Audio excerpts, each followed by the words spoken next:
We all know that on Tuesday we're running against the deadline on raising the debt of our nation. And there's a real risk that if we don't make that deadline on Tuesday, there will be checks from the federal government that will not be able to go out. The 70 million number is used, the number of checks that are written each month by the federal government that go to employees, that go to contractors, to go to recipients of certain benefits. But let me talk about 4,000 federal workers who already have been furloughed. And it doesn't have to do with raising the debt ceiling. It has to do with the failure of the House of Representatives to send a clean extension of the Federal Aviation Administration FAA Reauthorization bill for us to consider. As a result of the failure to pass a reauthorization of the Federal Aviation Administration or to pass a short-term extension of the FAA, 4,000 workers at the Federal Aviation Administration have been put on furlough. That in and of itself has a major impact on our economy. That's 4,000 Americans who are no longer receiving a paycheck.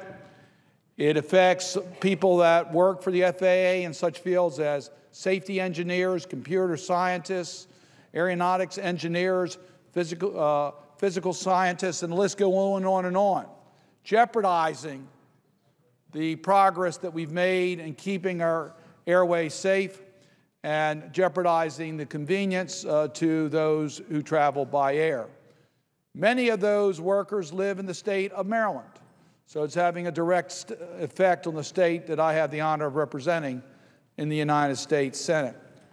But, Mr. President, it goes beyond just the federal workforce that have been put on furlough as a result of the failure to pass a short-term extension of the FAA.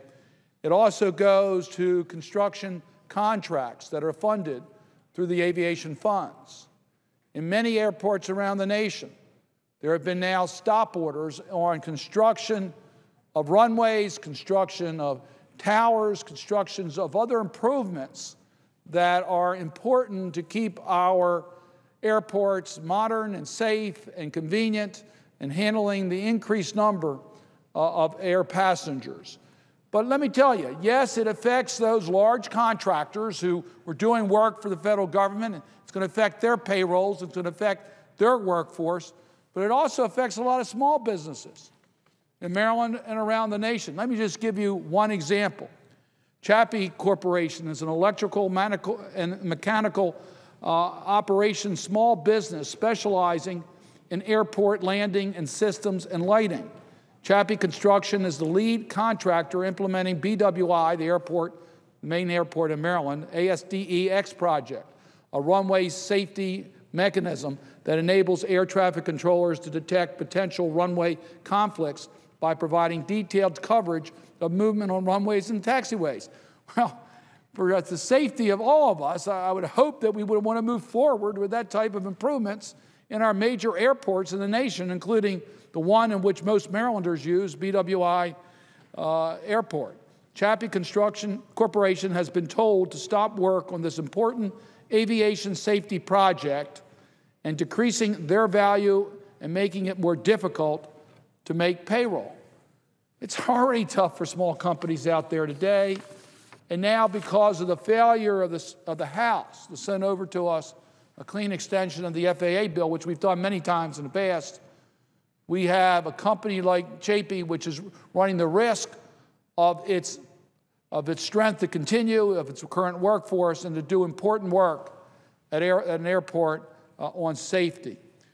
Well, let me tell you, it also goes beyond just the federal employees and the contractors who are employees that are not getting a paycheck, to contractors whose work have been stopped and they're not getting their construction contract payments. It's going to affect their payment. It also affects the Federal Aviation Administration's revenues. They collect a lot of revenues. There's a ticket tax. When you buy an airline ticket, you pay a tax that goes into the Federal Aviation Administration's funds, which are used to fund the projects such as improvements to our airports. That amounts to about $30 million. That will not be collected. Now, what happens to that money? Well, we lose it in the federal treasury. So you will say, well, maybe it'll make it a little bit less expensive for people to travel. But that's not the case. Let me just quote from Reuters. On a headline, airlines raise fares as taxes lapse. And I'm quoting, many U.S. airlines have raised fares in recent days to take advantage of a lapse in U.S. ticket tax collections after Congress failed last week to fully fund the Federal Aviation Administration's budget. But passengers are not likely to notice any price difference. JetBlue Airway Corporation, Southwest Airlines Company, began raising ticket prices by at least 7.5% on Friday, according to FareCompare.com.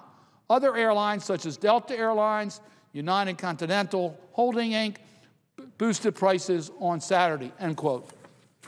So we can't collect the 7.5% tax. The airlines are pocketing the money.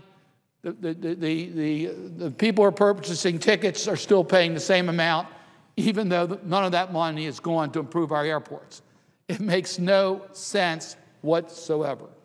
All of these occurrences, federal workers not getting a paycheck, being put on furlough, contractors not getting paid and construction work not being done, revenues not being collected that are necessary for the federal government, all are hurting our economy.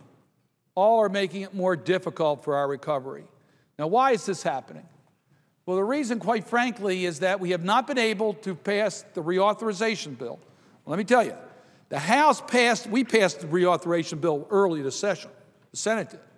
The House sent us the bill passed the bill about 100 days ago, but has refused to appoint conferees to work out the differences.